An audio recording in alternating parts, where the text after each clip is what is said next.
Perangkat lunak mata-mata PKC menggunakan taktik menipu. Pakar peringatkan, jangan klik. Peretas PKC targetkan infrastruktur kritis AS selama bertahun-tahun.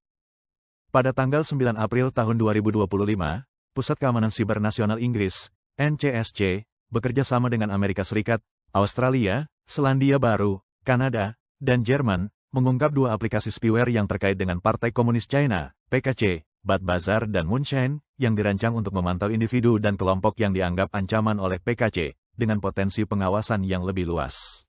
Para pakar keamanan siber memperingatkan pengguna agar tidak mengklik tautan, halaman web, aplikasi, atau iklan pop-up yang tidak dikenal, karena aplikasi berbahaya ini dapat menipu pengguna dan menyusup ke dalam perangkat seluler. Dalam pernyataan resminya, NCSC mengidentifikasi perusahaan Sichuan Dianke Network Security Technology Co., Ltd., yang diduga terkait dengan Kementerian Keamanan Publik PKC, sebagai pelaku penyebaran aplikasi ini. Target berisiko tinggi termasuk pendukung kemerdekaan Taiwan, pembela hak-hak Tibet dan Uighur, aktivis demokrasi, termasuk pendukung gerakan demokrasi Hong Kong, praktisi Falun Gong, dan rekan-rekan mereka di seluruh dunia. Bad-Bazaar dan Moonshine menggunakan teknik Trojan Horse, menyembunyikan fungsi berbahaya dalam aplikasi yang tampaknya sah. Setelah terinstall, aplikasi tersebut diam-diam mengakses mikrofon, kamera, pesan, foto, dan data lokasi perangkat, termasuk pelacakan waktu nyata, tanpa sepengetahuan pengguna. Sebagai contoh, aplikasi Tibet 1 menyembunyikan Bad-Bazaar, sementara audio Quran menyembunyikan Moonshine. Keduanya disesuaikan dengan bahasa asli Tibet dan Uighur, dan dipromosikan di forum daring yang sering dikunjungi komunitas tersebut untuk mempermudah pelacakan.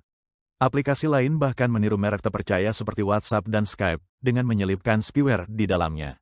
Dr. Seng Yisuo, peneliti di Institut Penelitian Pertahanan dan Keamanan Nasional Taiwan, menjelaskan bahwa spyware buatan PKC memiliki dua tujuan utama, pengawasan dan pencurian data. Aplikasi ini diaktifkan melalui klik, pemindaian, atau infiltrasi media sosial, kemudian mendapatkan izin akses perangkat untuk memantau audio visual, mentransfer data melalui celah keamanan, serta melacak perilaku, kontak, komunikasi, dan berkas pengguna. Ia juga mencatat bahwa taktik telah berkembang, dari sekadar tautan, kini menjadi halaman palsu yang menyerupai situs resmi atau portal kartu kredit, bahkan aplikasi dan akun media sosial yang sering digunakan.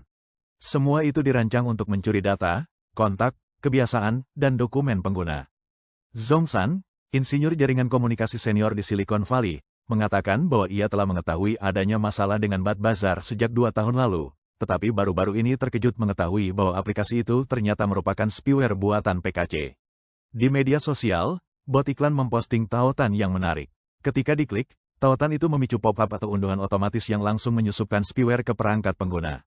Zhong terkejut mengetahui bahwa Bad-Bazaar berjalan di PC Windows, ponsel Android, dan sistem Apple, mencakup ketiga platform besar.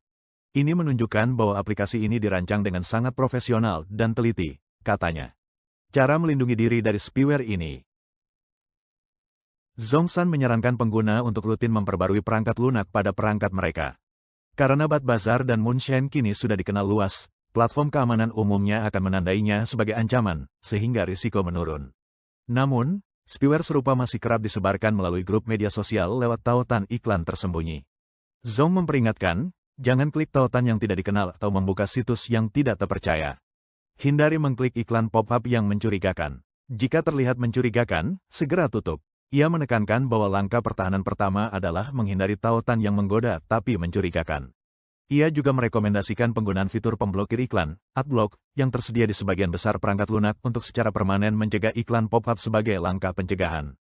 Bagi pengguna Android dan iOS, ia menekankan, jangan unduh aplikasi dari platform pihak ketiga. Jika aplikasi pihak ketiga tidak sengaja terinstall, perangkat yang memiliki perangkat lunak keamanan biasanya akan memberi peringatan, memberitahu bahwa aplikasi tersebut menghabiskan memori, serta meminta pengguna memverifikasi kepercayaan dan menghapusnya. PKC akui serangan siber terhadap infrastruktur AS. Selain itu, pada tanggal 10 April tahun 2025, The Wall Street Journal secara eksklusif melaporkan bahwa dalam pertemuan rahasia di Jenewa pada Desember tahun 2024, pejabat China untuk pertama kalinya mengakui bahwa PKC berada di balik serangkaian serangan siber terhadap infrastruktur penting Amerika Serikat. Menurut sumber yang mengetahui pertemuan tersebut, PKC mengaitkan aksi peretasan selama bertahun-tahun terhadap pelabuhan, fasilitas air, bandara, dan target penting lainnya di AS dengan dukungan AS terhadap Taiwan, menjadikan serangan tersebut sebagai bentuk peringatan terhadap isu Taiwan. The Wall Street Journal mencatat bahwa setelah pertemuan rahasia itu, hubungan AS-China merosot ke titik terendah baru.